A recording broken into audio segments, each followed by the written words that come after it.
Yes, inspector प्रधान ही है। नमस्ते भैया, दिवाली मुबारक हो। नमस्ते भाभी, आपको भी दिवाली मुबारक हो। ये लो बलदेव आ गया, बलदेव भाभी का फोन। अरे इस वक्त बेगम साहिबा के अलावा कौन है? यस डार्लिंग, क्या हुक्म है मेरे लिए? मैं कब से आपका इंतजार कर रही हूँ। अरे बस यूं कपड़े बदले और यूं आपकी सेवा में हाजिर हुआ। मम्मी मुझे दो ना, डैडी से बात करनी है। लीजिए, अपने लाडले से बात कीजिए। Hello daddy. हाँ बोल बेटा। डैडी मेरे सारे पटाखे खत्म हो गए हैं, ढेर सारे पटाखे लेते आइएगा। पटाखे क्या, मैं तेरे लिए पटाखे की सारी दुकान ही ला देता हूँ। प्रॉमिस? प्रॉमिस। जल्दी पैक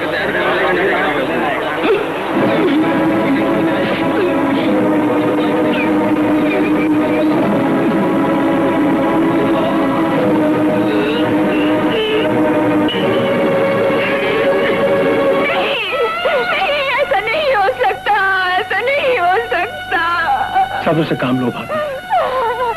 होनी के हाथों में तो इंसान सिर्फ एक खिलौना है।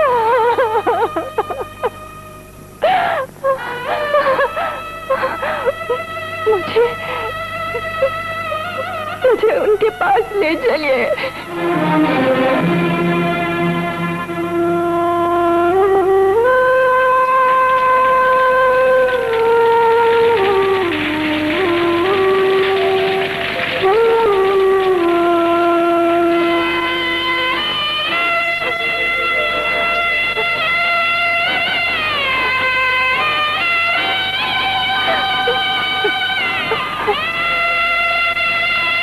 माँ, अब हम इस खाने क्यों नहीं रह सकते? ये अगर सरकार ने तेरे डैडी को दिया था तो हमें यहाँ कौन रहने देगा? नमस्ते भाभी। नमस्ते। नमस्ते। नमस्ते। हम आपको लेने आए हैं। हाँ भाभी जी, आप हमारे साथ ही रहेंगे। नहीं बहन, आपका बहुत बहुत शुक्रिया। 2-4 दिन की बात होती तो और बात थी, यहाँ तो पूरी जिंदगी है। क्या बहन अपने भाई के घर जिंदगी भर नहीं रह सकती? भैया, मेरी जिंदगी का मकसद अब दीपक है। आपके दोस्त अपने बेटे को एक कामयाब इंसान बनाना चाहते थे, अब वो काम मैं करूंगी। आप चिंता न कीजिए, मैंने एक छोटे से घर का बंदोबस्त कर लिया है।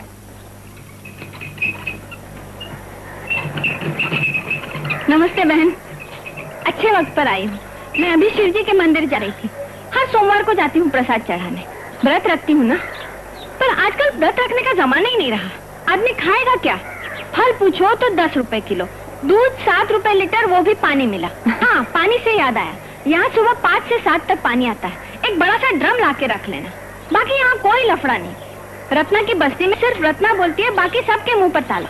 अरे ताले से याद आया, तुम्हारी चाबी तो घर में रह गई। माँ, ये रही चाबी, ये मेरी बेटी तारा। अच्छा, मुझे दे दो मासी। अच्छा, ये भी आपके साथ है?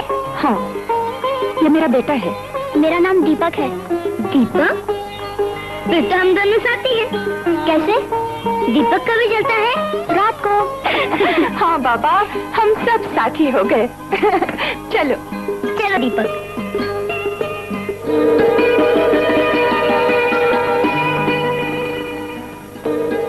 अरे दीपक, शाम से इस खिड़की के पास खड़ा क्या सोच रहा है? माँ, ये घर कुछ अजीब सा लगता है। क्यों? देखो ना, कितना बन सा है। गर्मी लगती है, हवा तो चाहिए। बेटा, हमें हवा गर्मी से बचने के लिए नहीं, सांस लेने के लिए चाहिए। और तुम्हारे डैडी के बाद तो हर सांस भारी हो गई है। तू जब बड़ा हो जाएगा, घर बहुत बड़ा आदमी बनेगा, ढेर सारा रुपया कमाएगा, तो हमें एक अच्छे से घर में रखना, बड़े घर में रखना। रखा ना? हाँ माँ, जरूर रखूंगा।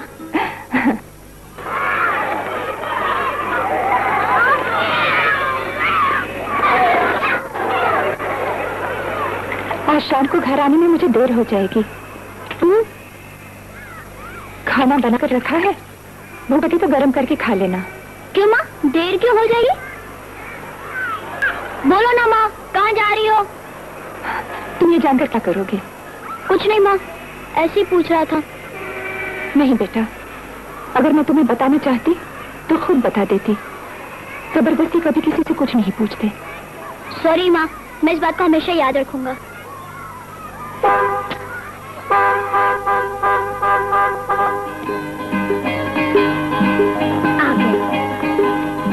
आज बड़ी देर से आए हो? नहीं तो रोज इसी वक्त आता हूँ। शाबाश शाबाश। शाबाशी किस बात की? रोज ठीक वक्त पर घर आने की और इसी तरह आना। हाँ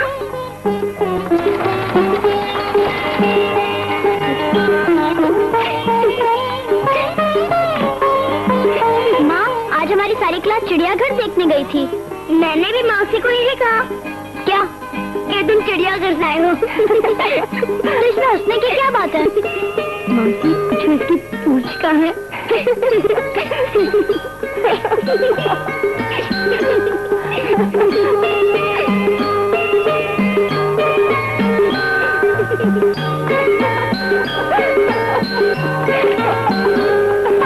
अच्छा, तो ये बंदरिया की शरारत थी। यही तेरे पीछे लगाता हूँ। आज मैं तुझे नहीं छोड़ूंगा। बस बस बाबा बस। नहीं दीपा, ये तुम्हारे डैडी की निशानी है। तुम्हारे जन्म पर उन्होंने मुझे दिया था और कहा था जिस तरह इसमें फूल खिलकर खुशबू फैलाते हैं, उसी तरह हमारे दीपक के चरित्र की खुशबू सारे जग में फैले। उनके इस अरमान को पूरा करना है बेटा। हमेशा इसे ख्याल से रखना। हाँ माँ, मैं इसे हमेशा संभाल कर रखूंगा। आज से मैं इसमें फूल सजाऊंगा।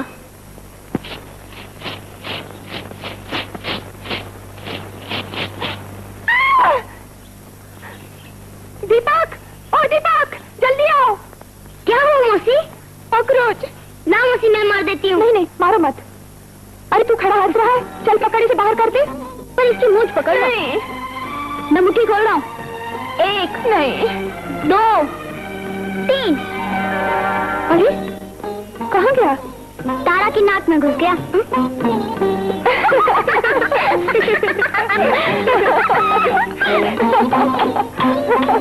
तारा, अरे स्टूल पकड़ना ठीक तरह से।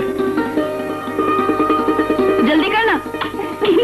ए तारा, तू डिस्को डांस कर रही है क्या? नाच खुद रहा और डांटता मुझे। 10 मिनट से कीला नहीं ठोका जा रहा। चल नीचे उतर, मैं लगाती हूँ। आज मैं तुझे नहीं छोड़ूंगा।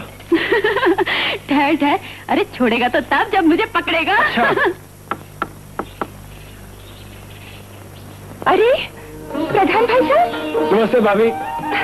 नमस्ते, आइए आइए। नमस्ते अंकल। जीते रहो।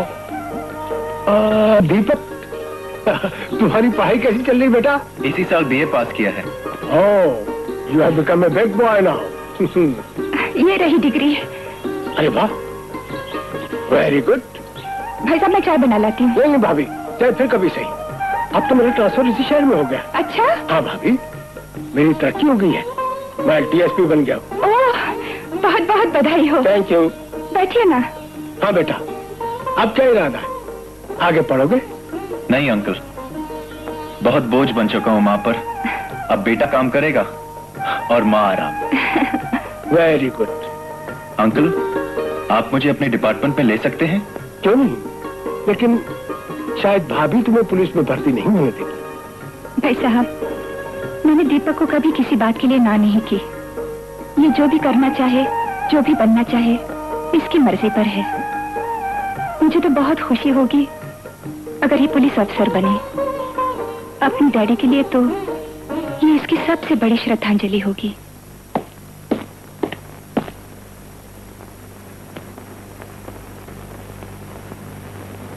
मुझे बहुत खुशी हुई दीपक। अपनी ट्रेनिंग के दौरान तुमने अपने साथियों और सीनियर से इज्जत पाई। मुझे यकीन है अपने पुलिस कैरियर के दौरान तुम इससे भी ज्यादा इज्जत और शोहरत पाओगे। Best of luck my boy. Thank you sir.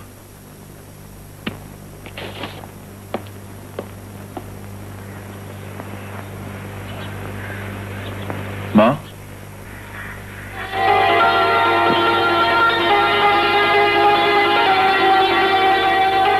कितना अच्छा लग रहा है इस वर्दी में तू। आशीर्वाद दो माँ कि इस वर्दी की इज्जत रखने में मैं कभी पीछे न रहूं। माँ की तो हर सांस बेटे के लिए आशीर्वाद बनकर ही निकलती है। एक बात याद रखना, अपनी कामयाबी पर हमेशा नाज करना, गुरूर नहीं, और अपने फर्ज को सबसे ऊंचा दर्जा देना, हर रिश्ते से बढ़कर। आशीर्वाद इधर भी मिलेगा। नहीं छूना चाहते तो हम तुम्हें छूकर आशीर्वाद देते हैं। जल्दी से तरक्की करो बच्चा और इंस्पेक्टर से हवलदार हो जाओ। अरे बेवकूफ, हवलदार इंस्पेक्टर से नीचे होता है। तो थानेदार हो जाओ, लेकिन कोतवाली में, घर में नहीं। घर में क्यों नहीं? घर में एक थानेदार नहीं पहले ही से मौजूद है। क्यों मसी? थानेदार नहीं? जरा मैं भी देखूं। साहब, उन कार चोरों को रिमांड के लिए अदालत में लेके जाना है। हाँ ठीक है। तुम्हारे साथ और कौन जा रहा है? ठंडाराम सर। ठंडाराम? जी। आ गया नाम का ठंडा, लेकिन कानून का झंडा और मुजरिमों के लिए डंडा। ये सब क्या है? ये इसे हिंदी में शस्त्र कहते हैं, उर्दू में वस्त्र कहते हैं। छुरी, चाकू, तलवार, कुछ भी कह लीजिए सरकार, मगर कितनी तेज है धार, खून की पूरी गारंटी। मैं इस आदमी के बारे में पूछ रहा हूँ। आदमी, ये आदमी है, आदमी के रूप में भेड़िया है। इसको कहते हैं अंधा कानून। अయ్యయ్యో, हम अंधा कानून नहीं है जी साहब, मेरा नाम गुंडप्पा है। गुंडप्पा। गुंडप्पा, इसका मतलब है गुंडों का अब्बा। क्या ये चाकू तेरा नहीं है? मेरा है जी। तू इसको पत्थर पर तेज नहीं कर रहा था? किसके लिए? आपके लिए। सरकार आपकी तरफ बढ़ा रहा है। नहीं साहब, आपकी तरफ नहीं बढ़ा रहा था, मेरा दुकान है जी। दुकान सर खोपड़ी। साहब साहब, इसे जाने दो। इसे जाने दो। जा। अरे सरकार, इसको जाने दो। जाने दो इसे। अरे सरकार, दिन भर में एक ही तो कातिल मिला था और इसको भी छोड़ दिया। अरे सरकार, इसको छोड़ दिया आपने। हवलदार? Yes sir. तुमको बुलाते हैं। तुम अपने साथ किसी और को अदालत ले जाना। जी। और हाँ सुनो, सुनो, बागली साहब मेरे लिए कोई फाइल छोड़ गए होंगे। नहीं साहब, मुझे कुछ नहीं बोला, वो रेट पर चले गए। अच्छा ठीक है, तुम जाओ। था सबूत के साथ मुजरिम को पकड़ कर लाया था, लेकिन मुजरिम को छोड़कर साहब आपने मेरा ग्रेड गिरा दिया। Main road police station. Yes sir. What? Oh my God. Yes sir. क्या हुआ साहब? बागली साहब का मर्डर हो गया। वो अगले साहब का मर्डर।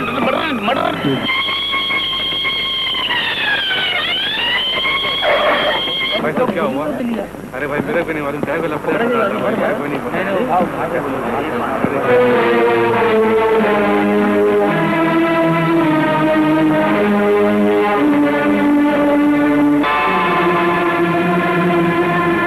इसमें से गोली कुछ ही देर पहले चली है। कुछ पता चला? मैं तो भीड़ देखकर रुक गया साहब और फौरन आपको टेलीफोन कर दिया।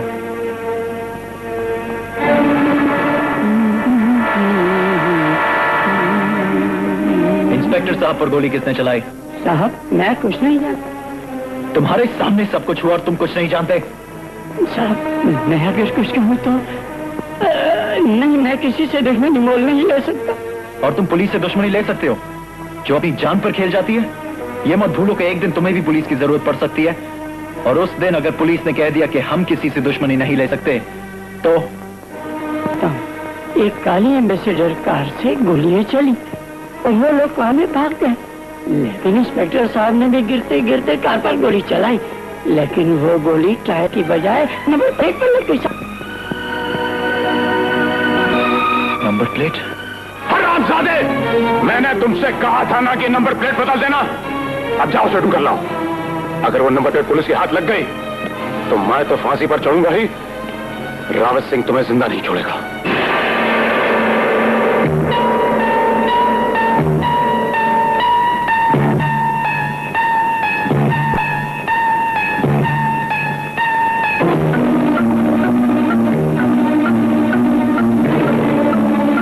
पकड़ लो इसे।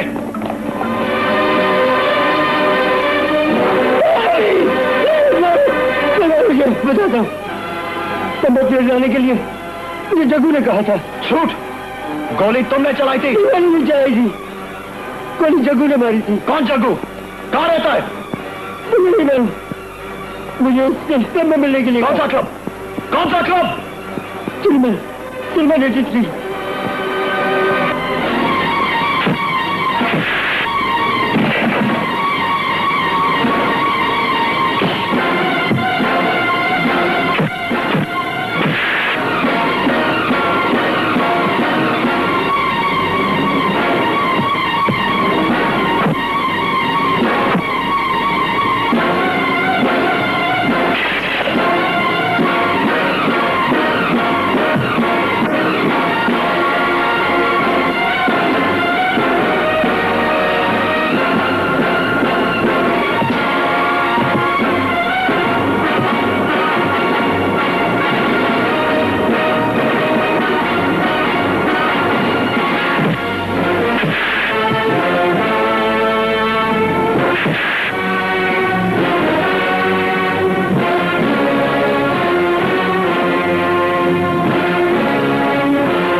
अब तो चलोगे ना पुलिस स्टेशन? ट्रक कहां से आ रहा था? मुझे कुछ नहीं मालूम। मेरी ड्यूटी सिर्फ ट्रक को चेक नाका पार कराने की थी, और जब उस इंस्पेक्टर ने ट्रक रोकने की कोशिश की तो मैंने उसे गोली मार दी। चेक नाके के बाद ट्रक कहां गया? मुझे नहीं मालूम। ट्रक में था क्या? मुझे ये भी नहीं मालूम। ट्रक किसका था यह भी तुम्हें मालूम नहीं होगा? मुझे सिर्फ ऑर्डर मिलता है। कौन देता है ऑर्डर? रावत सिंह। कहां रहता है? नहीं मालूम, हमने आज तक उसकी शक्ल नहीं देखी। तो फिर तुम्हें पैसे कौन देता है? कभी कोई, लेकिन नाम रावत सिंह का लेता है। ये ठीक ही कह रहा है सर, नाम रावत सिंह ही है। मैं आरटीओ ऑफिस से पता लगा के आया हूँ। गाड़ी नंबर NET 2221 रावत सिंह के नाम पर ही रजिस्टर्ड है, और पता भी वही लिखा हुआ है, चिलमन क्लब का, जिसको आपने सील किया है सर। ठंडाराम, तुम इस पिस्तौल को CID ऑफिस में जमा करवा देना। उनसे रिपोर्ट मिलेगी कि इसका लाइसेंस किसको इश्यू किया गया और कब। हाँ? ओके। Yes sir. कार का पहला मालिक दीनदयाल था।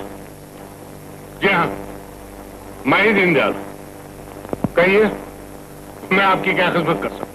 बैठिए। शुक्रिया। दीनदयाल जी, मैं आपके पास एक एम्बेसडर कार के सिलसिले में आया हूँ। पर मेरे पास तो कोई एम्बेसडर कार नहीं। कार आपने 10 मई सन 1981 में किसी रावत सिंह नाम के आदमी को बेची थी।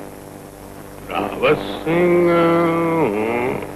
नहीं, मैं इस नाम के किसी आदमी को नहीं जानता। याद कीजिए, जब आपने कार बेची थी उसका रंग काला था, काले रंग की एम्बेसडर। हाँ, याद आया। एक काले रंग की गाड़ी थी तो सही, और मैंने उसे बेचा भी था एक काले से आदमी को। तब तो आप उसका नाम पता जानते ही होंगे। नहीं, मुझे उसका नाम पता कुछ याद नहीं। आदमी, उसके चेहरे पर चेचक के दाग थे। पतला चुड़ा आदमी था, इकेरे बन का, छोटा सा, ये को 5 फुट का तो होगा। और हाँ, खांसता बहुत था, ऐसा लगता था दमे का मरीज। दमे का मरीज? ऑर्डर। इस मुकदमे का फैसला सुनाने से पहले अदालत पुलिस डिपार्टमेंट और खास तौर पर सब इंस्पेक्टर दीपक वर्मा की बहादुरी की दाद देती है कि उसने जल्द से जल्द मुलजिम को कानून के सामने पेश किया। अदालत तमाम गवाहों के बयानात और पेश किए गए सबूतों को मद्देनजर रखते हुए मुलजिम जगदीश सिंह उर्फ जग्गू को पुलिस इंस्पेक्टर सुरेश वागले का कातिल मानते हुए सजाए मौत का हुक्म सुनाती है, to be hanged till death. Police department ने तुम्हारे काम से खुश होकर तुम्हारे लिए एडिशनल इंक्रीमेंट मंजूर की। Thank you sir, thank you very much. यह तो तुम्हें पता चली गया होगा कि तुम्हारा कलीग इंस्पेक्टर वागले किस केस को फॉलो करते करते मारा गया, लेकिन शायद तुम्हें यह नहीं मालूम कि ये गैंग कितना बड़ा है और इस रैकेट में कितना रुपया है। अभी अभी इंफॉर्मेशन मिली है कि 10 टन अफीम, जिसकी कीमत हिंदुस्तान में 2 करोड़ रुपया है, हेरोइन में बदलकर बाहर के मुल्कों में भेजी जाएगी। इससे उनको 50 गुना फायदा होगा। यानी हेरोइन 100 करोड़ रुपए में बिकेगी? हाँ, जिसका मतलब है हेरोइन नाम का जहर करोड़ों लोगों के खून में जाएगा। करोड़ों लोग जिस्मानी और दिमागी तौर पर अपाहज हो जाएंगे, लाइलाज हो जाएंगे। तो फिर हम इस अफीम को देश के बाहर जाने से क्यों नहीं रोकते? That's what we want. कल क्राइम ब्रांच के ऑफिसर्स की मीटिंग है, मैं चाहता हूं कि तुम वो मीटिंग अटेंड करो। Sure sir, it will be an honour to मी।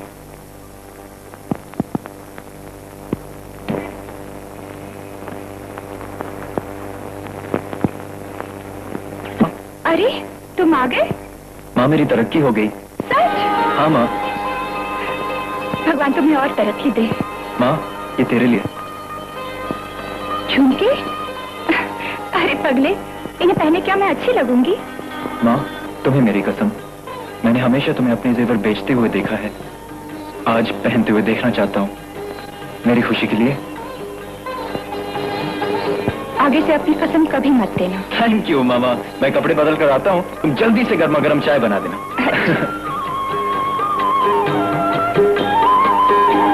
मौसी, अरे वाह, कितने खूबसूरत झुमके हैं। दीपक लाया है। उसकी पसंद इतनी अच्छी कैसे हो गई? क्यों, उसकी माँ की पसंद अच्छी नहीं है क्या? अरे तेरे लिए तो जेवर मैं खुद पसंद करूंगी, बस एक बार तू मेरी बहू बनकर आजा। माँ, माँ, अरे बहुत खुश हो, माँ बहुत खुश हो। तू दीपक के घर से आ रही है ना? हाँ। मुझे भी दीपक बहुत पसंद है। साहब साहब, बहुत तेज है, बहुत तेज है, बहुत तेज है। क्या? अरे कुछ तो साहब, बोलो। अरे क्या बोलूं साहब, इतनी तीखी, इतनी गरम, इतनी ठंडा गरम। राम। अरे क्या ठंडा राम, अजी उसको देखकर तो ठंडा राम का डंडा भी ठंडा हो गया। ये मेरे बस का रोक नहीं है, ये आपका काम है, आप संभालो। किसकी बात कर रहे अरे हो? मैं कम इन?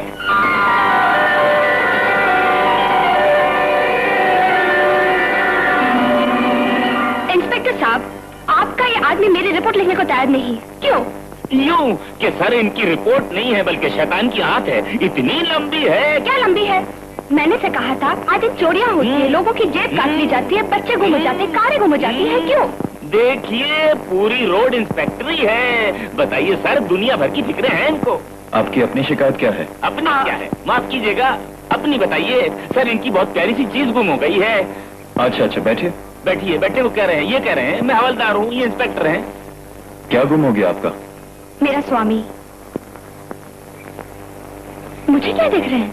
आप गलत मत समझिए, पुलिस की नजर से देख रहे हैं। सच कितना है, झूठ कितना है, आई मीन के ये जवाब देंगे। आप उनका नाम पता वगैरह लिखवा दीजिए, FIR लिख लो। अरे साहब मैं तो ठंडा हो गया हूँ, मैं क्या FIR लिखूंगा, अब आप ही लिख लीजिए। मैं पेन देता हूँ। नहीं नहीं, पेन नैन है माँ, नहीं पेन है। क्या नाम है? स्वामी। आप पति देव भी लिख सकते हैं सर, आई मीन के हस्बैंड लिख लीजिए। ठंडा राम। मैं ठंडा हूँ सर, वो गर्म है, आई मीन के शनाख्त, मेरा मतलब है रंग कैसा है? कद? रंग सफेद, बिल्कुल दूध जैसा। अंग्रेज स्वामी लगता है। ठंडा राम, तुम बाहर जाओ। Get out. समझ गए साहब, आउट के गेट, गेट के आउट। अच्छा ये बताइए, आंखें कैसी हैं? काली, नीली या काली। आपकी आंखों जैसी? उम्र? 2 साल। ओहो, आपसे 2 साल बड़े हैं। जी नहीं, उसकी उम्र 2 साल है और कद 11.5 इंच। क्या कह रही हैं आप? मैं ठीक कह रही हूँ, लिखिए। जी। कपड़े क्या पहने थे? कपड़े क्या पहने थे?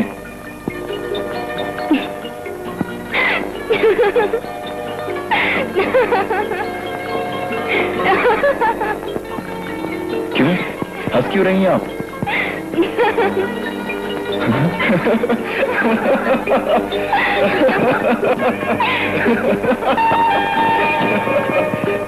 आप क्यों हंस रहे?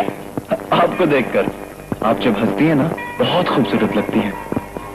जैसे मेरा कुत्ता। कल रात को तो बिस्तर पर दौड़ लगा रहे थे। आप बकती हो। सर मैं आई विटनेस हूँ, मैंने सुबह को आपके कमरे में देखा, आपके माथे में पसीना था, आपके चेहरे पे पसीना था, आपके धक धक कर रहा था, इनके दिल पर पसीना था। ठंडा राम। मैं ठंडा हूँ, लेकिन सर था। अच्छा पूजा जी नमस्ते, आप पुलिस स्टेशन आकर रजिस्टर साइन कर दीजिएगा। चलो। है। जी मेरा नाम दीपक है। Mister Deepak, I am sorry, मेरे कारण आपका वक्त बेकार गया। नहीं। लेकिन ये कुत्ता मेरा नहीं है। तो फिर किसका है? शू का है? दरअसल शाम को मेरा कुत्ता 7 साल बंगले में बंद हो गया था। स्वामी। स्वामी? स्वामी। लगता है दोनों जुड़वा भाई हैं, खो गए थे, मिल ये गए लीजिए हैं। आपका कुत्ता। बदबू हो गई, मुझे तो लेगी।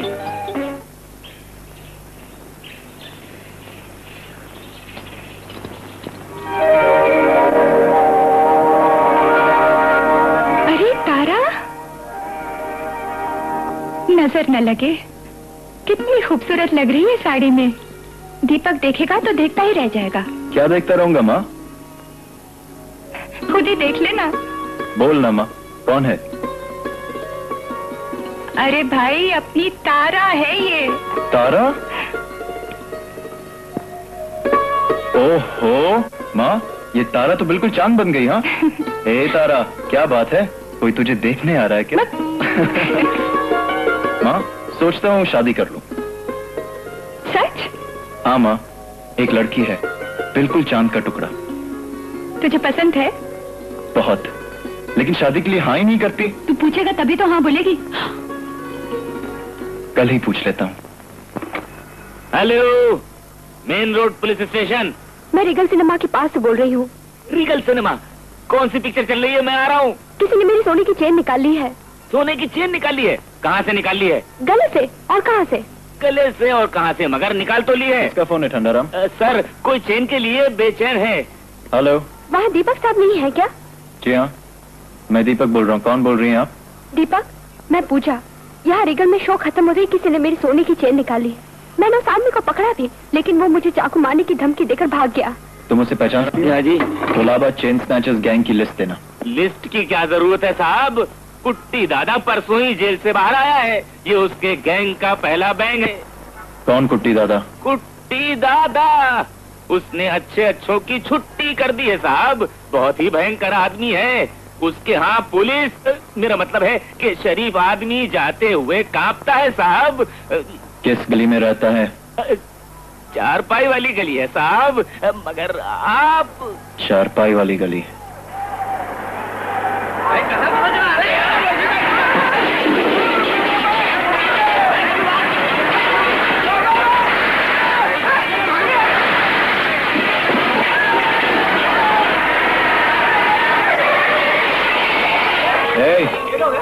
कुट्टी कहाँ रहता है?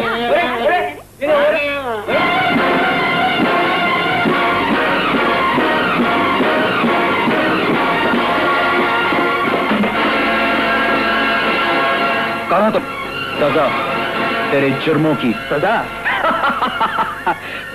मुझे? अपनी मौत को?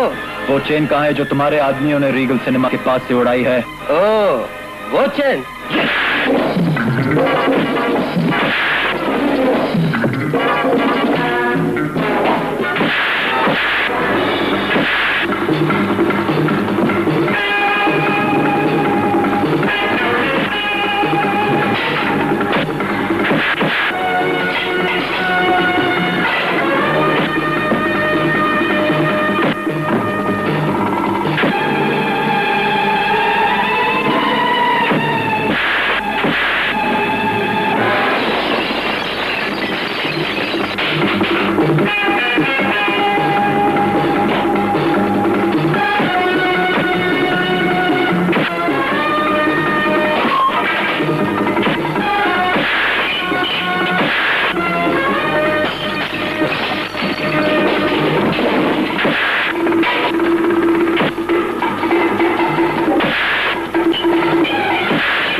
माफ कर दो मुझे, माफ कर दो मुझे। मैं सब इंस्पेक्टर दीपक वर्मा हूँ। आधे घंटे के अंदर सारी की सारी चेनें पुलिस स्टेशन पहुंचनी चाहिए, समझे? ये लो तुम्हारी चेन। क्या देख रही हो? शक्ल सूरत से तो तुम बिल्कुल ऐसे ही लगते। कैसे? जो तुमने उस गुंडे के साथ किया? वो तो कानून का रूप था, वैसे मेरा प्यार का रूप अलग है। वो भी मैंने देख लिया। अच्छा, पसंद आया तो कर लो अपने अंकल से शादी की बात। इतनी जल्दी? भाई तुम्हें ना हो, लेकिन मुझे तो है। ठीक है, मैं आज ही अंकल से बात कर लेती हूँ।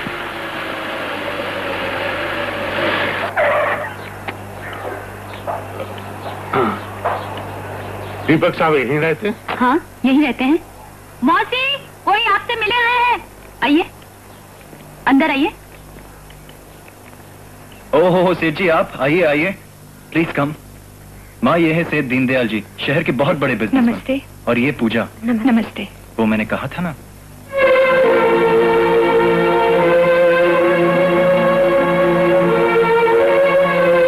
बहन जी, मेरी एक ही भतीजी, इसकी खुशी में मेरी खुशी। मैं पूजा के लिए दीपक का हाथ मांगने आया। अब बेटी पाँच हो। ए तारा, कहाँ जा रही है तू? सेठ जी, ये है तारा, मेरे बचपन की साथी, हमारे पड़ोस में ही रहती है। इस घर को भी अपना ही घर समझती है। Good, very good. तो बहन जी, आपने पूजा को स्वीकार किया, लीजिए, मुंह में लीजिए, लीजिए ना। शुक्रिया। लो बेटा, तुम भी लो। हाँ हाँ हाँ सेठ जी, पहले इसे दीजिए, वरना जिंदगी भर ताने देते रहेंगे। लो बेटी। नहीं। अरे खाना। हाँ।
ये क्या, तुमने तो दुल्हन का रूप ही नहीं देखने दिया मुझे। क्यों? शक्ल तो वही है जो पहले थी। हाँ, सुबह से वो जेवर लादे लादे थक गई थी। तुम कहो तो फिर पहन लूं? अरे नहीं नहीं, मुझे जेवरों की नहीं, तुम्हारी जरूरत है। अच्छा जी, मैं जरूरत हूँ? तुम क्या जानो तुम क्या हो मेरे लिए। पूजा, तुम मेरे दिल के साथ साथ इस घर की भी मालकिन हो, लेकिन ये घर मेरी माँ का है। मैंने कब कहा? हाँ, सिर्फ सुनो। मैं जानता हूँ कि आजकल के जमाने में सास और बहू की नहीं बनती, लेकिन मेरी माँ ऐसी हैं जिनका आज तक किसी के साथ झगड़ा तो क्या, बहस तक नहीं हुई, मुझसे भी नहीं। ए, तुम मुझे झगड़ू तो नहीं समझते ना? तुम झगड़ालू हो भी तो मुझे कोई एतराज नहीं। तुम रोज झगड़ा करो, सुबह शाम रात दिन, लेकिन मेरे साथ, सिर्फ मेरे साथ।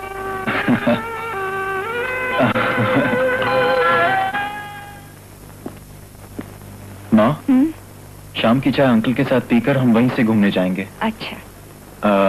खाना भी बाहर खा लेंगे। ठीक है, लेकिन रात को ज्यादा देर ना करना, कल सुबह बहू को जल्दी उठना है। पूनम मासी है ना, कह रही थी वो भी मेरे साथ मंदिर चलेगी। अच्छा। दीपक, मैं तैयार हूँ, चलो चले।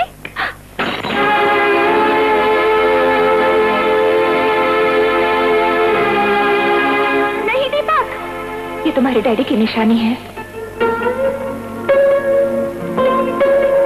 हाँ माँ, मैं इसे हमेशा संभाल के रखूंगा।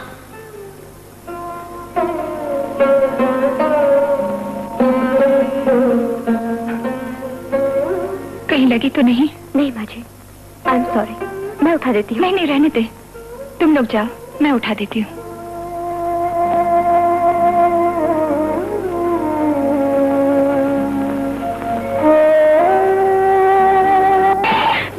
देखा, मैंने कहा था ना हाथ जल जाएगा। क्या कहा था? मैं जानती हूँ आपको मेरा कोई काम पसंद नहीं आता। ला, जब से वो फूलदान मेरे हाथ से टूटा है, आप मेरी हर बात को टोकती रहती हैं। आखिर वो फूलदान मेरे जानबूझकर तो नहीं तोड़ा था। मुझे तो लगता है आपको मेरा इस घर में रहना पसंद ही नहीं। चुप कर बेटी, ले पहले घी लगा ले, नहीं तो छाले पड़ जाएंगे। रहने दीजिए।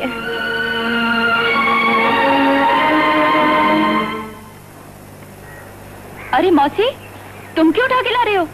कोई टैक्सी, स्कूटर, रिक्शा वाला नहीं मिला क्या? अरे कितना इंतजार किया लेकिन कोई रुकता ही नहीं। फिर सोचा घर में बहू इंतजार कर रही होगी, बहुत देर हो गई है, पैदल ही चली आई। अरे बहू, एक गिलास पानी तो ला दे। रुको मौसी, मैं लेके आती हूँ। अरे रहने दे, वो ला रही है। क्या बात है माँ जी, आप इतनी थकी हुई क्यों हैं? अरे ये मुए स्कूटर वाले यहाँ तक आने को ही तैयार नहीं, दूर दूर का भाड़ा मांगते हैं। इसीलिए मौसी सारा सामान खुद ही उठा लाई। कितनी बार कहा है इस घर में एक नौकर रख लो, मगर कोई सुने तब ना। खुद भी तकलीफ उठाती है और दूसरों का भी जीना हराम। हाय राम, प्यास जल जाएगा। अच्छा मौसी, मैं चलती हूँ। अरे थोड़ी देर बैठ ना, आजकल तो तू दिख। माँ जी, वहाँ मसाला रखा है, जरा दे दीजिए मुझे। बैठो मौसी, मैं देख के आती हूँ।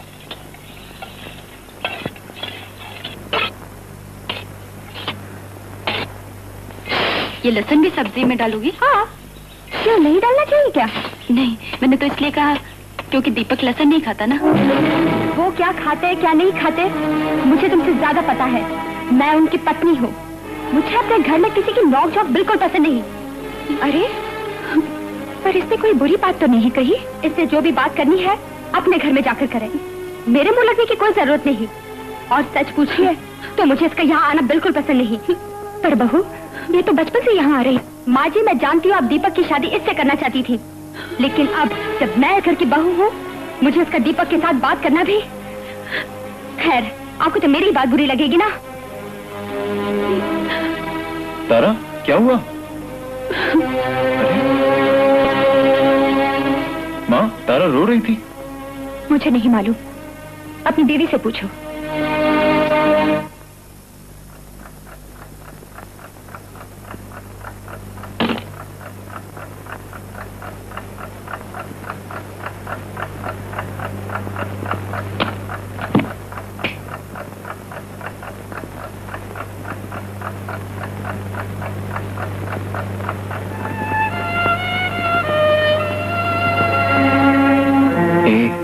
पास आओ ना।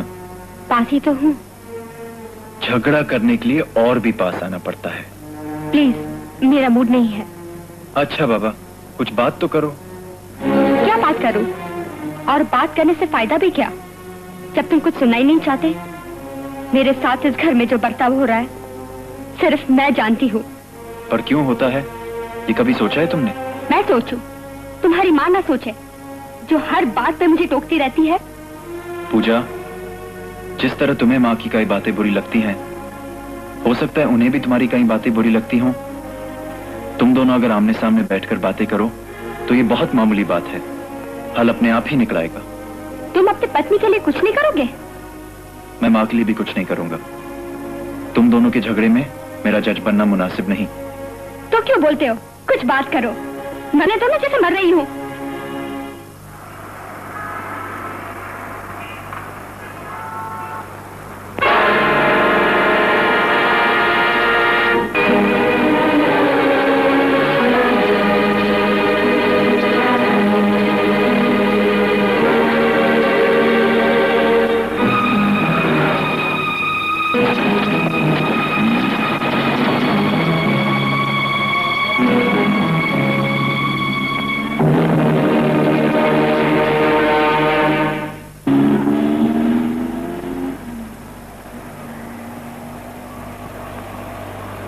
बहू, कहाँ गई थी? अंकल जी से मिलने। क्यों? तुम्हारे अंकल तो जुहू में रहते हैं ना? हाँ। लेकिन हम तो किसी आदमी के साथ कुलाबा की तरफ जाते हुए देखा। कौन था वो? अच्छा, तो अब मेरे आने जाने पर भी नजर रखी जा रही है। मैं किसके साथ गई थी मेरा अपना मामला है, और मैंने सुना है इस घर में कोई किसी के जाती मामले में दखल नहीं देता। ठीक है, नहीं पूछूंगी, लेकिन आज के बाद तुम मेरे पूछे बिना इस घर के बाहर कदम नहीं रखोगी। पूजा, मैं नाइट शो की टिकट लाया हूं, जल्दी से खाना बना लो, खाना खा कर जाएंगे। पूजा नहीं जाएगी। नहीं जाएगी? क्यों, क्या बात है? पूजा, तुम्हारी तबीयत तो ठीक है ना? तबीयत को कुछ नहीं हुआ है, मैंने मना किया है। जानना चाहते हो क्यों? मुझे नहीं जानना है। ये सीआईडी की रिपोर्ट आ गई सर। किस केस की बात कर रहे हो? अपने वागले साहब के मर्डर केस की बात कर रहा हूँ साहब। इसका मतलब है मुझे बनारस जाना पड़ेगा। बनारस? इसमें आपने ऐसा कौन सा पाप किया है कि गंगा स्नान करने आपको बनारस जाना होगा? ठंडाराम, इस रिपोर्ट में लिखा है कि जिस गन से इंस्पेक्टर वागले का खून किया गया, वही गन बनारस बैंक के हेड कैशियर को भेजी गई थी। मुझे वहां इन्वेस्टिगेशन के लिए जाना पड़ेगा।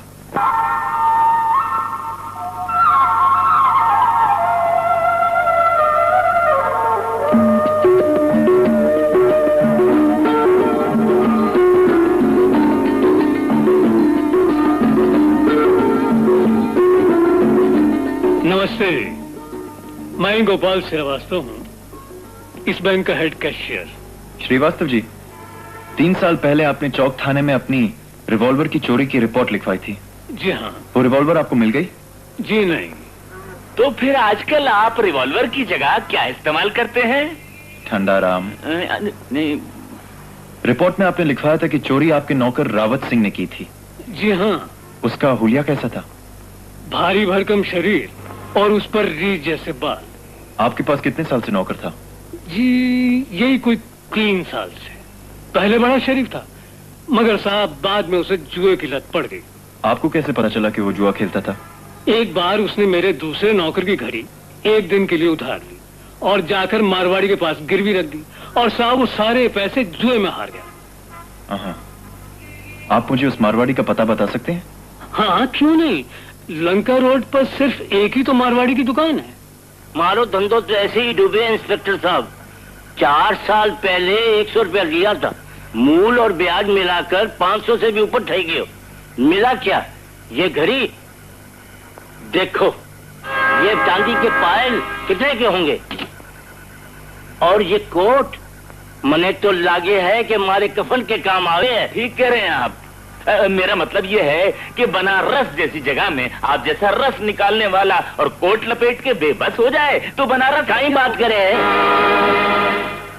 ये फोटो किसकी है? मैं क्या जानूं इंस्पेक्टर साहब। मुझे तो कोई अनारकली या पाकीज़ा मालूम हो रही है। छमछमा छम छम छम छम। चौखी बात करे है, मने भी नाचने वाली लागे है। दाल मंडी में जाके पूछो, सब पता चलेगा। इसका पता जानते हो? अरे बाबूजी, चंपा बाई मस्तानी को कौन नहीं जानता, लेकिन बाबूजी इनसे मिले के खातिर आपके बड़ा लंबा सफर तय करे के पड़ी। क्या मतलब? यही कोई 3 साल पहले बनारस छोड़ के बम्बई चली गई हैं, और सुना गवा है कि आजकल बम्बई के पवन पुल का बाजार बड़े जोरों से गर्म किए हुए है। बम्बई?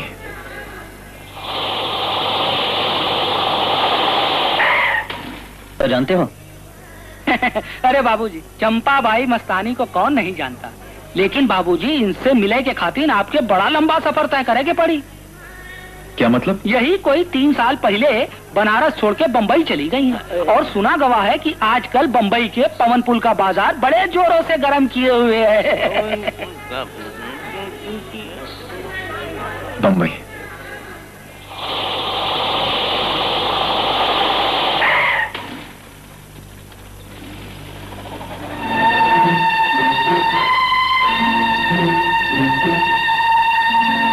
बहू, मैंने कहा था ना कि मेरी मर्जी के बगैर। हर बात में आपकी मर्जी नहीं चलेगी माँ जी। आखिर मैं भी तो इंसान हूँ, कोई कैदी नहीं जो दिन रात इस घर में बंद पड़ी रहूं। अगर हुक्म चलाने का आपको इतना ही शौक है तो चलाइए ना मेरे बेटे पर। तो क्या तुम मेरी कुछ नहीं लगती? आपसे ज्यादा मुझ पर दीपक का अधिकार है, और दीपक पर तुमसे ज्यादा मेरा अधिकार है। तो फिर दीपक पर अधिकार जताइए ना। अब मुझे क्यों तंग कर रही है? पूजा, अगर इस घर में रहना हो तो जो मैं चाहूंगी वही होगा। नहीं, मैंने शादी की है, गुलामी नहीं। मेरी आजादी छीनने का किसी को हक नहीं। मैं जब चाहूंगी, जहाँ चाहूंगी जाऊंगी। आप कौन होती मुझे रोकने वाली? मैं कौन होती हूँ? पूछती है मैं कौन होती हूँ? सुन, मैं इस घर की माँ हूँ, ये घर मेरा है। यहाँ जो भी रहेगा मेरी मर्जी से रहेगा, समझी? आज ही बनारस से लौटा हूँ, पता चला कि चंपाबाई बंबई में ही है। उसके जरिए रावत सिंह को पकड़ना मुश्किल नहीं। ये केस मेरे कैरियर के लिए बहुत ही इंपॉर्टेंट है, लेकिन माँ और पूजा के रोज के झगड़ों ने मुझे परेशान कर रखा है।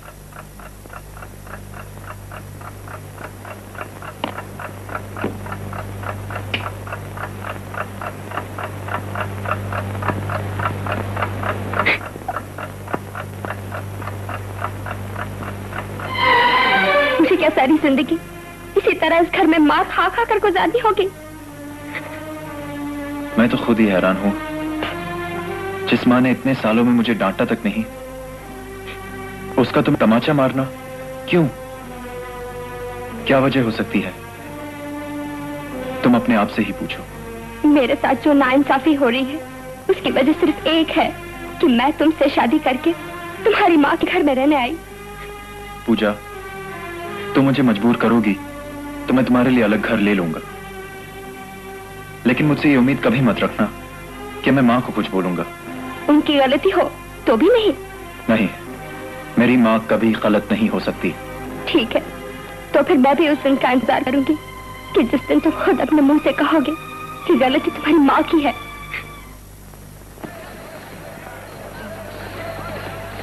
हजूर कुछ गाना वाने सुनेंगे या? और नहीं तो क्या पवन पुल में हवा खाने आए हैं? मेरा मतलब था हजूर इसके अलावा भी कुछ। उसके अलावा भी पकड़ लूं, धर लूं? नहीं, पर्दे में रहने दो। चुप रहो। चंपा भाई मस्तानी का कोठा जानते हो? चंपा भाई मस्तानी? हाँ। हजूर दे छना छन छन छना छन छन। कुछ बात करना चाहते हैं, अगर आप चाहें तो। ठीक है, आप लोग मेरे कमरे में आइए। कमरे में आइए। अब कहो क्या कहना चाहते हो? हमें तो 4 पैक पीने के बाद ही होश आता है। तुम रावत सिंह को जानती हो? रावत सिंह? वो साला हलकट कमीना, साला मेरे हिस्से का पैसा खा गया। कैसा हिस्सा? बनारस में 3 साल पहले रावत सिंह के कहने पर मैं एक हवेली में मुजरा करने गई थी। हवेली का नाम याद है?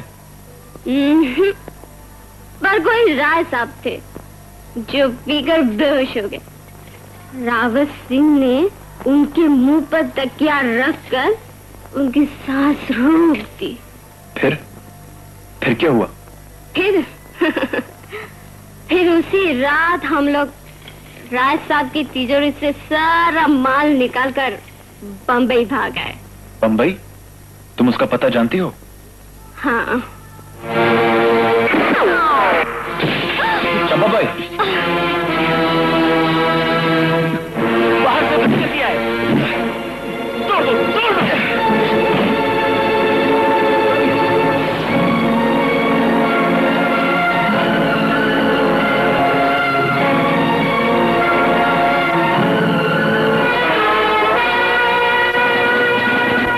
तमिलिया, शीशु उस कातिल की हो सकती है। फिर किसी किस्म के निशान नहीं मिले।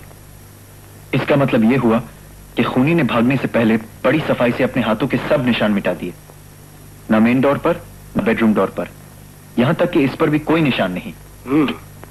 चंपाबाई जैसी इंपॉर्टेंट गवाह को खत्म करने का यह मतलब हुआ कि कातिल को हमारी स्कीम के बारे में पहले ही पता था। अच्छा, अब राय साहब की हवेली की तलाशी लेने के लिए मुझे दोबारा बनारस जाना पड़ेगा सर। बनारस में बहुत से लोग राय साहब के नाम से जाने जाते हैं। आर यू श्योर कि तुम्हें उसी राय साहब की हवेली मिल जाएगी जिसकी तुम तलाशी लेना चाहते हो? मुझे कोशिश करने दीजिए सर, जितने भी दिन लगे मैं सबूत लेकर ही वापस आऊंगा।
Afternoon sir.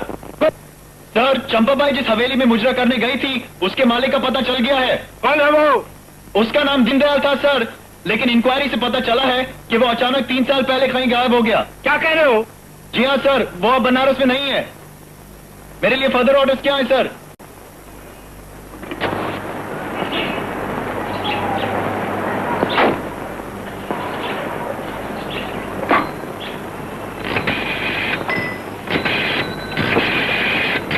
माँ, पूजा।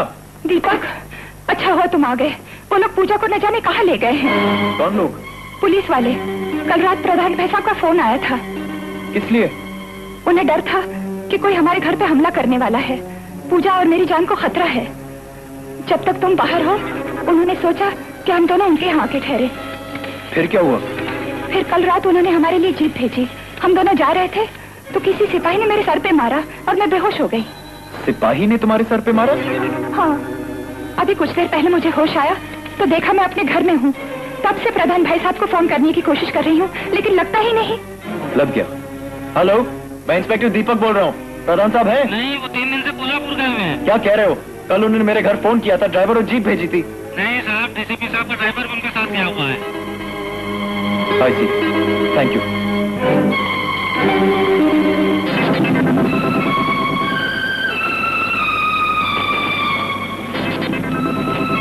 पूजा का खत? पूजा का क्या लिखा है? दीपक, तुम्हारी माँ को शायद पिछले जन्म का कोई बदला लेना है मुझसे। बात बढ़कर तमाचों पर आई और अब तो लगता है कि वो मुझे अपने समझती है। न जाने मुझे कब जहर दे दे या गला घोट कर मार डाले। अरे कुछ हमें भी तो बता, क्या लिखा है? मैं जल्दी मरना नहीं चाहती। ये घर छोड़कर जा रही हूँ। मैंने तुम्हें एक मर्द समझकर तुमसे शादी की थी, लेकिन तुम अभी तक माँ की उंगली पकड़कर चलने वाले एक बच्चे हो और बच्चे रहोगे। तू बोलता क्यों नहीं? मुझे नहीं पता तब बात इतनी बढ़ जाएगी। कैसी बात? खुद ही पढ़ लो।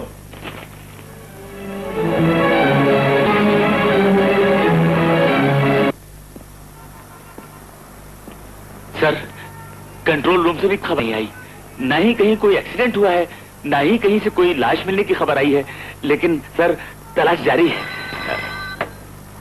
Hello, main road police station. DSP Pradhan here. Hello sir. Sub inspector Deepak है? यस सर, डीएसपी साहब का फोन है। Yes sir. दीपक, तुम मेरे ऑफिस चले आओ अभी।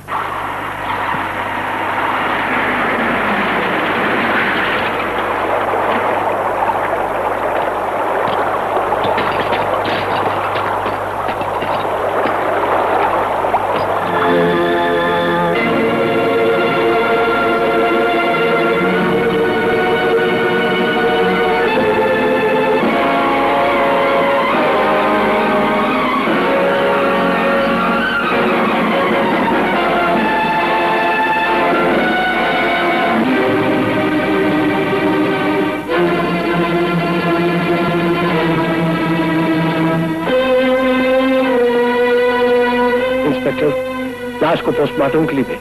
Yes sir. आओ दीपक।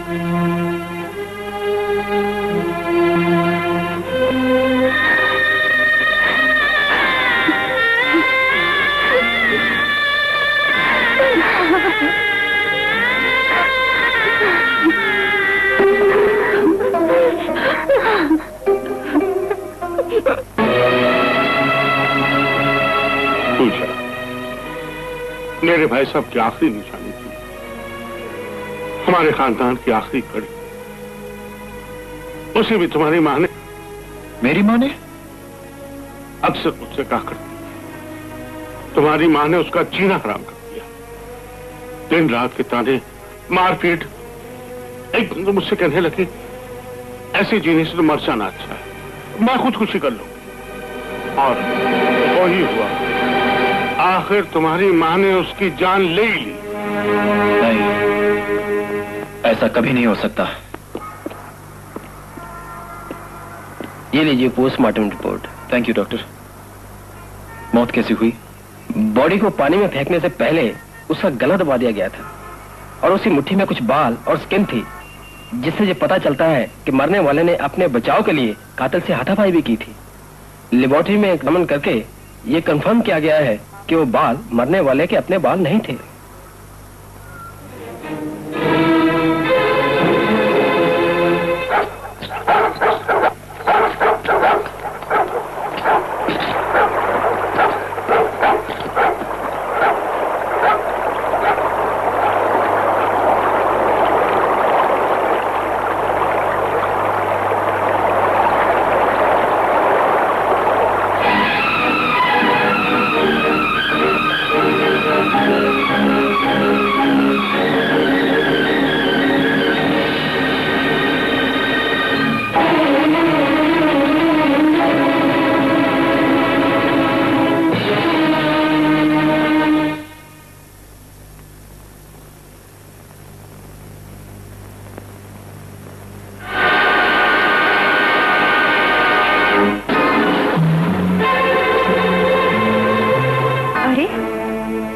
पता नहीं चला तुम कब आए?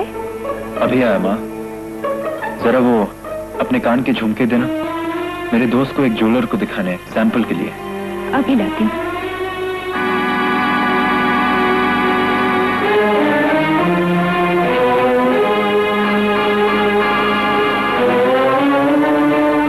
ये तो एक ही है।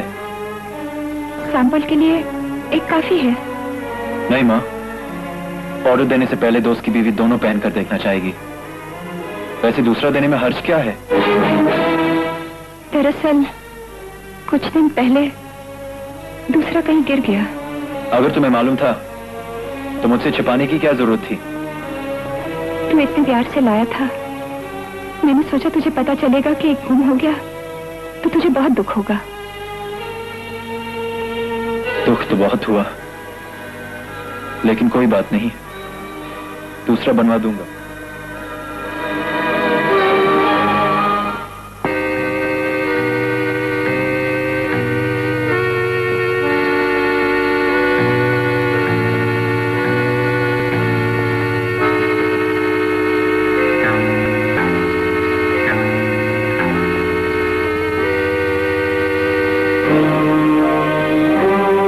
ये बाल वही है जो मरने वाली के हाथ में पाए गए।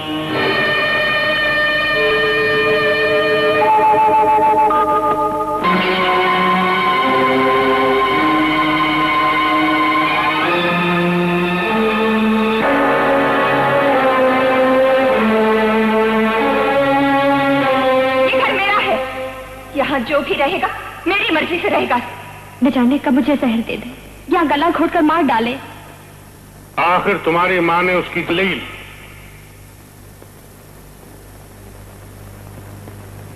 अरे अभी तक वर्दी नहीं उतारी।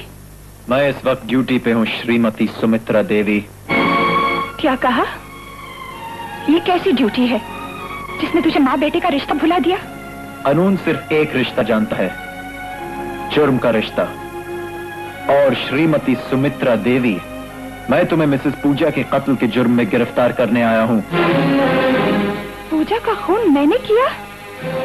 ये तो क्या कह रहा है? मैं नहीं, सबूत कह रहे हैं। पहला सबूत मैं खुद हूँ। मैंने तुम्हें कई बार पूजा को डांटते और मारपीट करते हुए देखा। मैं गवाह हूँ कि तुम उसकी जान की दुश्मन बन गई थी। दूसरा सबूत, पूजा का लिखा हुआ वो खत जिसमें उसने लिखा था कि वो तुमसे डरती है कि तुम उसकी जान ले लो। तीसरा सबूत, पूजा की बंद मुट्ठी में फंसे वो बाल जो तुमसे बचने की कोशिश में उसके हाथ में आ गए। और चौथा सबूत है, मौका वारदात पर पाया गया तुम्हारे कान का एक झुमका। तुम्हारी होशियारी और चालाकी की दाद देनी पड़ती है सुमित्रा देवी। तुमने पूजा को खत्म करने का वो वक्त चुना जब मैं शहर में नहीं था। कमिश्नर साहब के फोन का नाम लेकर तुमने पूजा को अपने साथ घर से बाहर जाने के लिए राजी किया। अपनी स्कीम को कामयाब करने के लिए तुमने जगह भी वो चुनी जहां पूजा किसी को पुकारे कोई ना सुन सके। यही नहीं, तुमने पूजा का गला घोंटने के बाद उसकी लाश को पानी में फेंक दिया ताकि पुलिस इसे खुदकशी समझे। लेकिन कानून, मैं कानून को नहीं मानती। तू बोल, तू मेरे सर पर हाथ रख, बोल। तेरा दिल मानता है तेरी माँ खूनी है, बोल। तूने मेरी कोख से जन्म लिया है, तेरा बचपन मेरी गोद में खेला है, तेरी जवानी मेरे आंचल में पली है। क्या तुझे इस आंचल से खून की बू आती है? बोल। इतना बड़ा इल्जाम अपनी माँ पर लगाने से पहले एक बार सोचा तो होता दीपक। सोचना कानून का काम है, फर्ज का नहीं। ये कैसा फर्ज? याद है जब मैंने पहली बार ये वर्दी पहनी थी, तुम्ही ने तो कहा था माँ कि अपने फर्ज को सबसे ऊंचा समझो, सबसे बड़ा, सब रिश्तों से बड़ा। और आज यही मेरा फर्ज कह रहा है कि मुलजिम को गिरफ्तार करके कानून के हवाले कर दूं। ठीक है, कर ले अपना फर्ज पूरा। डाल दे हथकड़ी इन हाथों में और बंद कर दे मुझे हवालात में।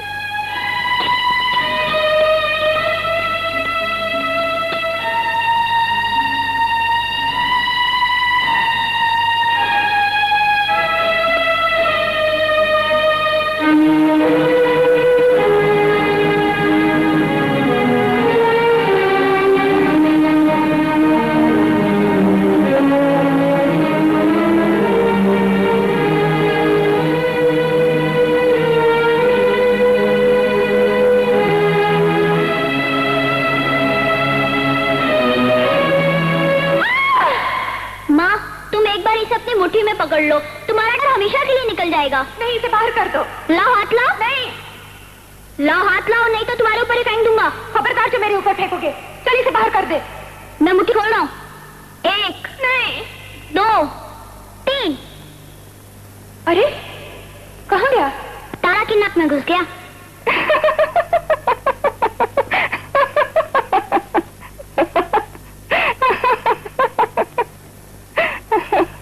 माँ जी, क्या हुआ? क्या बात है? कुछ नहीं। तुम्हारे साहब घर गए? नहीं, यही है। उनसे कहना खाना बनाकर रखा है, गर्म करके खा लो।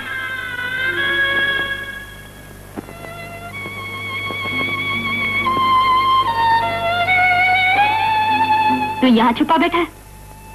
बाहर आकर देख, चारों तरफ तेरे ही चर्चे हैं। लोग तेरी जय जयकार कर रहे हैं। हर माँ के होठों पे बस एक ही आवाज है कि बेटा हो तो दीपक जैसा। तारा, मौसी ने सारी जिंदगी तेरा न रात को रात 24 घंटे मेहनत की, लोगों के कपड़े सी कर तेरे स्कूल की फीस के पैसे जमा किए, तुझे इस काबिल बनाया कि लोग तुझे इज्जत की निगाह से देखें, और तूने उसी की बेइज्जती कर दी। उसी माँ को हवालात में बंद कर दिया। चुप हो जा तारा, चुप हो जा। तेरे हाथ नहीं कांपे हाथ कड़ी लगाते हुए, तेरा दिल नहीं रहा उन पर खून का इल्जाम लगाते हुए, तेरी आत्मा। हाँ, मेरी आत्मा ने मुझे धिक्कारा, सैकड़ों लानतें बरसाई मुझ पर, मेरे एक एक एहसास को नोचा, लेकिन मैं मजबूर था। सब सबूत उसके खिलाफ थे, और फिर मैं अपने आप को झुटला नहीं सकता। मैंने मां के दिल में पूजा के लिए नफरत देखी थी। तूने मौसी को तमाचा मारते देखा था ना, लेकिन मौसी ने तमाचा क्यों मारा ये जानने की कोशिश नहीं की। पूजा तेरी गैर हाजिरी में कहां कहां जाती थी, अपने अंकल के बहाने किन किन लोगों से मिलती थी, किससे क्या संबंध था उसका? संबंध? हाँ, मौसी तो बता नहीं थी। जब मैंने मौसी से कहा कि वो सारी बातें तुझे साफ साफ बता दे, तो जानते हो मौसी ने क्या जवाब दिया? नहीं तारा, दीपक पूजा से बहुत प्यार करता है। उसे अगर पता चला कि पूजा बेवफा है तो वो न जाने क्या कर बैठे, खुदकुशी कर ले या पूजा की जान ले ले। वो मेरे घर की बहू है, इस घर की इज्जत है। मेरी बेटी होती तो मैं क्या करती? मैं पूजा को भी उसी तरह समझाऊंगी, प्यार से उसे सुधारने की कोशिश करूंगी। याद है जब तुम दूसरी बार बनारस गए थे, तुम्हारे वापस आने से पहले करवा चौथ के दिन मौसी हमारे घर आई और कहने लगी पूजा बेहोश हो गई, जल्दी से डॉक्टर को बुला ला। पूजा ने नींद की गोलियां खा ली थी। दूसरे दिन सुबह डॉक्टर फिर आया, मौसी वहीं बैठी पूजा की पट्टियां बदल रही थी। इसी तरह 2 दिन बीत गए। मौसी 1 मिनट के लिए भी पूजा के पास से नहीं हटी। मैंने बहुत कोशिश की, लेकिन मौसी ने ना कुछ खाया ना कुछ पिया, पलक तक नहीं झपकाई। और तीसरे दिन जब पूजा ने आंख खोली, इनकी दिन रात की सेवा ने आपको मौत के मुंह से बचा लिया। माँ जी, बहू, बहू, मेरी बच्ची, मेरी बच्ची। उस दिन के बाद पूजा एकदम बदल गई। मौसी और पूजा का प्यार देखते ही बनता था। मुझे भी वो दीदी कह के बुलाने लगी थी। एक दिन मैं और मौसी बैठे थे, पूजा बाहर से आई। पर बेटी, बड़ी देर हो गई, तुम्हारे अंकल की तबीयत तो ठीक है ना? माँ जी, वो मेरे अंकल नहीं है। सच बात तो ये है, वो मेरे कुछ भी नहीं लगते। लेकिन माँ जी, बचपन में ही मेरे माँ बाप का देहांत हो गया। मेरे बड़े भैया ने मुझे पाला, पढ़ाया लिखाया। मैं हॉस्टल में रहती थी। भैया मुझसे साल में 2 बार मिलने जरूर आया करते थे, एक राखी पर और दूसरे दिवाली पर। मैं उन्हें बेहद प्यार करती थी। लेकिन पिछले साल भैया मुझसे मिलने नहीं आए थे राखी पर। सेठ दीनदयाल का तार आया कि भैया बहुत बीमार हैं, फौरन बम्बई चली आओ। मैं जैसे ही सेठ दीनदयाल के घर पहुंची, मेरे जग्गू भैया कहाँ हैं? अब कैसी तबीयत है उनकी? क्या बताऊं बेटी, जग्गू अब इस दुनिया में नहीं। क्या? हाँ, एक पुलिस इंस्पेक्टर ने अपनी तरक्की के लिए कत्ल के झूठे इल्जाम में उसे फांसी की सजा दिलवा दी। मरने से पहले जग्गू ने तुम्हारा पता मुझे दिया और तुम्हारी जिम्मेदारी मुझ पे छोड़ी। जग्गू भैया ने मुझे इस बारे में क्यों नहीं लिखा था? तुम करती दिया, और शायद जग्गू तुम्हें दुखी भी नहीं देखना चाहता। वो इंस्पेक्टर कौन है अंकल, जिसने मेरे भैया की जान ली? मुझे बताइए, मैं उसे जिंदा नहीं छोड़ूंगी। नहीं बेटा, किसी की जान लेना जुर्म है।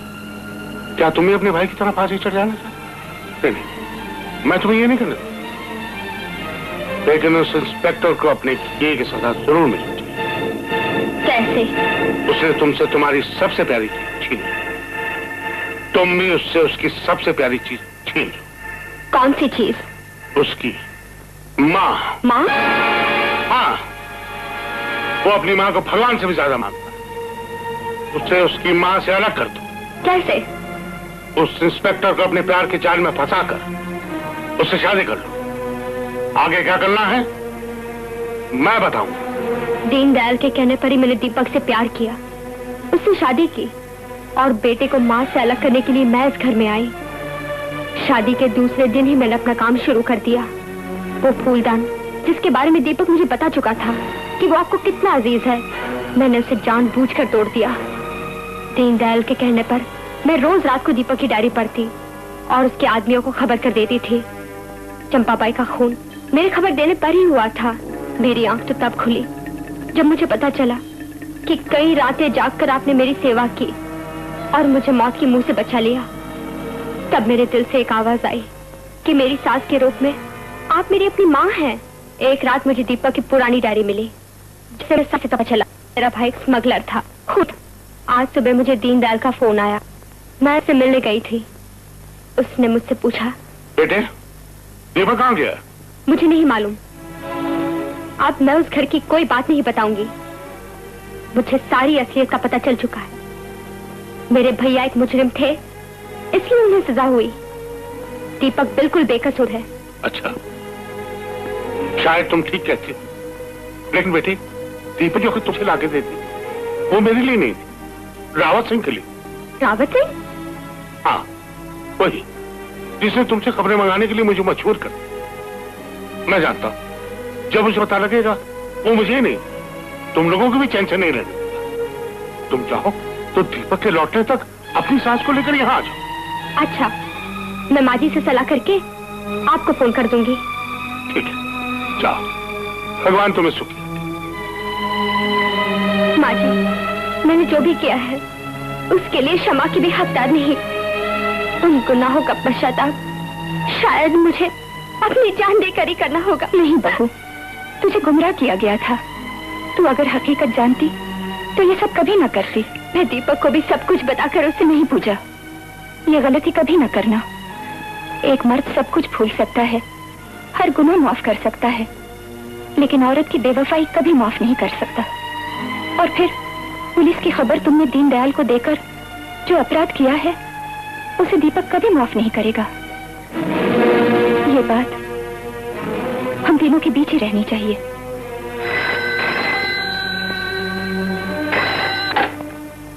हेलो, मैं डीएसपी प्रधान बोल रहा हूँ।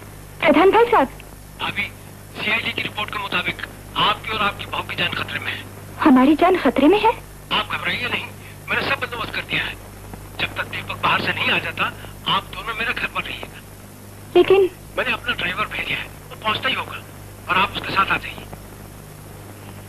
ठीक है। क्या हुआ माँ जी? हमारी जान खतरे में है। तारा, हम कुछ दिनों के लिए प्रधान भाई साहब के यहाँ जा रहे हैं। दीपक आएगा तो हमें वहां से ले आएगा। लो, शायद जी भी आ गई।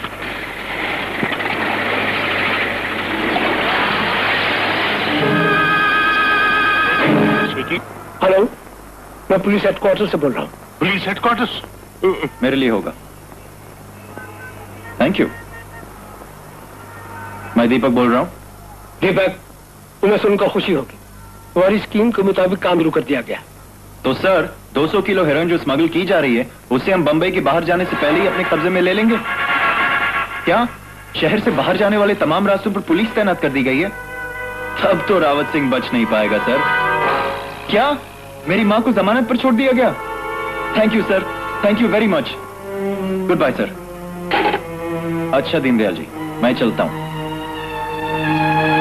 अरे हाँ, इस लड़की को तो आप जरूर पहचानते होंगे। नहीं, मैंने इस औरत को कभी नहीं देखा। यानी आप इसे भी नहीं जानते कि ये कौन है? ये पर्स भी पूजा के ही सामान में मिला था। दीपक, तुम मुझसे घबराइए मत, पसीना पहुंच लीजिए। ये आपका घर है, अदालत का कमरा नहीं जहां पर कत्ल का इल्जाम लगाया जा रहा हो। फिर मिलेंगे।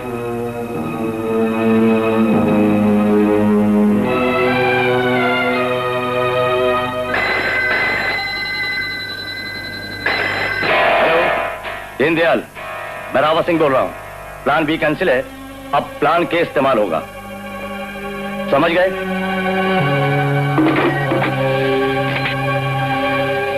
नोट करो, कौन सा नंबर डायल हो रहा है? 393358। हेलो करिश्मा, मैं डीडी बोल रहा हूँ। ओह, हेलो, रावत सिंह का फोन आया? हाँ, उसने कहा है प्लान बी लीक आउट होगी। So, what to do? Factory में तो सब सामान तैयार है। डोंट वरी, रावत सिंह का ऑर्डर है, प्लान के इस्तेमाल करो, समझी? Can you repeat? हाँ, प्लान बी कैंसिल है, अब प्लान के इस्तेमाल होगा। लेकिन कब? कल सुबह। और सुनो, डिलीवरी से पहले पार्टी माल चेक करना चाहिए। नो प्रॉब्लम, आरएस के पास चाबी भी है और सिल भी। वो प्लान बी और के बीच कहीं भी चेक कर सकता है। ओके?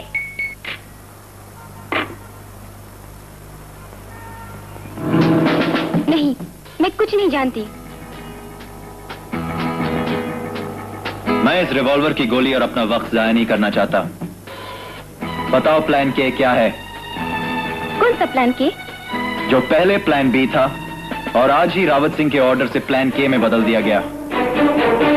तुम नहीं बताओगी तो मैं तुम्हारी जान नहीं लूंगा, लेकिन 2 खून के इल्जाम में रावत सिंह का साथ देने के जुर्म में तुम उम्र कैद से नहीं बच पाओगी।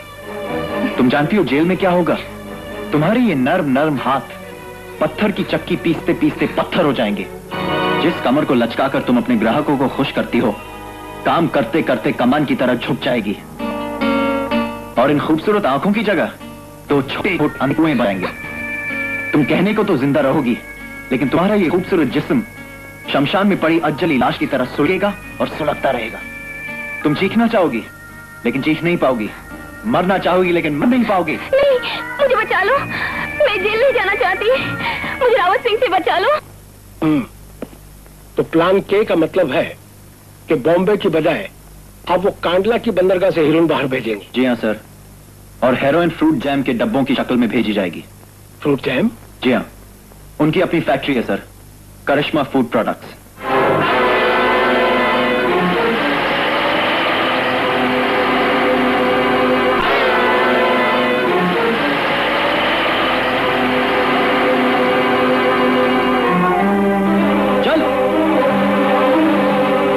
साहब, मैं रावत सिंह बोल रहा हूँ।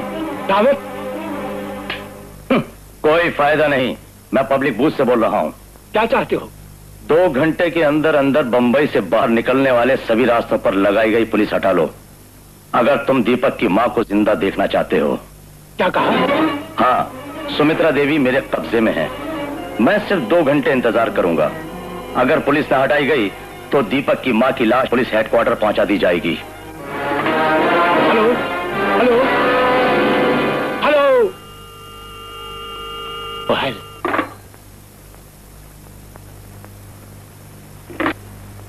कंट्रोल रूम, डीएसपी प्रधान बोल रहा हूं। शहर के सभी नाकों पर लगाई हुई पुलिस को हटा लो। Yes, this is my order.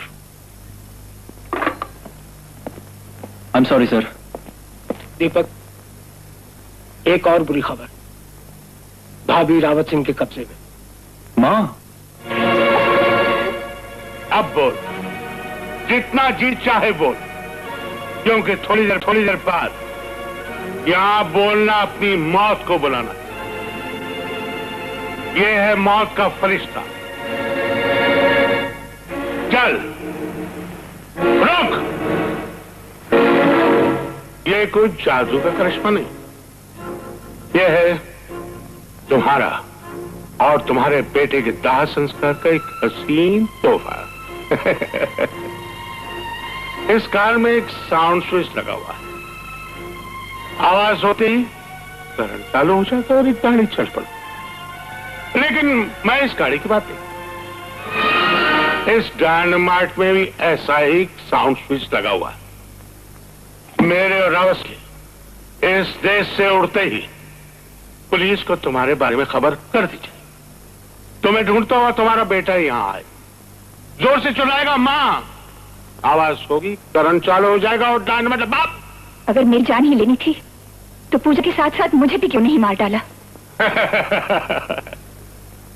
Rawat Singh इतना बेवकूफ आदमी नहीं।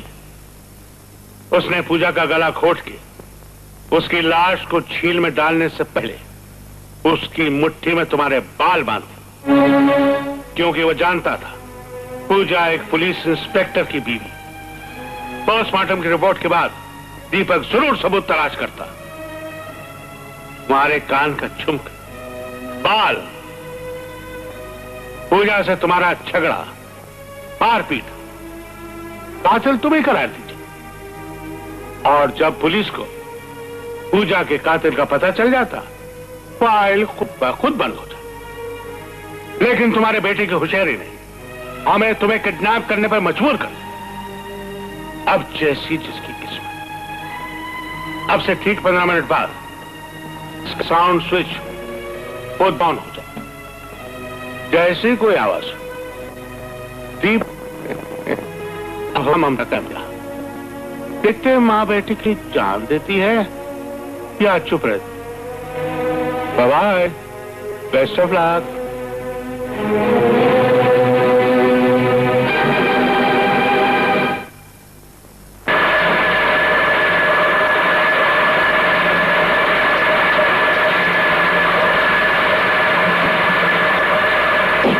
गुड, तुम्हारा तरीका एकदम फुल प्रूफ है। लेकिन रावत सिंह एयरटाइट होते हुए भी इस कंटेनर में सारा माल खराब हो गया होगा। रावत सिंह धोखे की कमाई नहीं करता एल्बर्ट। कांडला भेजने से पहले माल चेक कर लो, कीमत बाद में देना। Come on.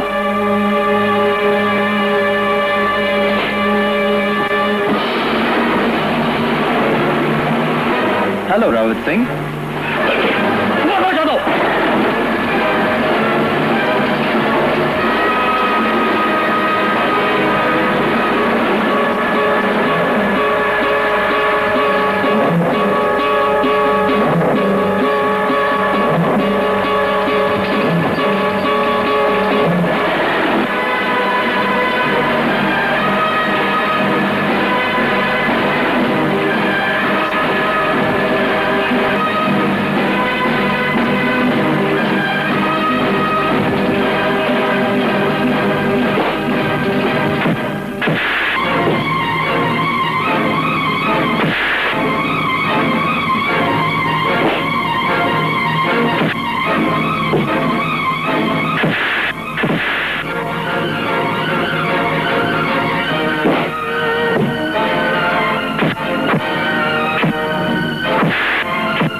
रावत सिंह, मैं कहता हूं गाड़ी रोक दो, रोक दो।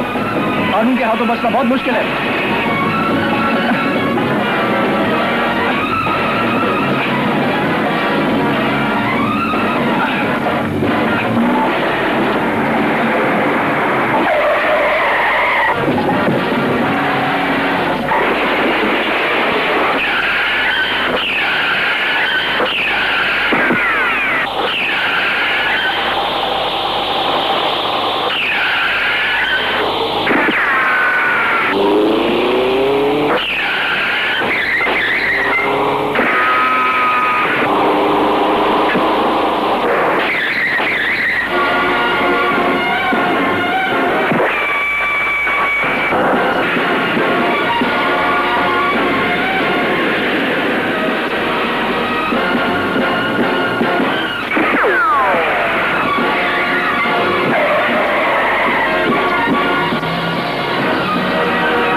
रावत सिंह, मेरी माँ कहाँ है?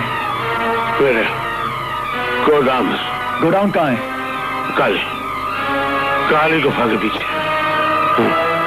लो, आपने माँ को बचा लो। लो, ये लो चाबियां।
बहुत शर्मिंदा हूं। मैंने तुम पर कितना बड़ा इल्जाम लगाया।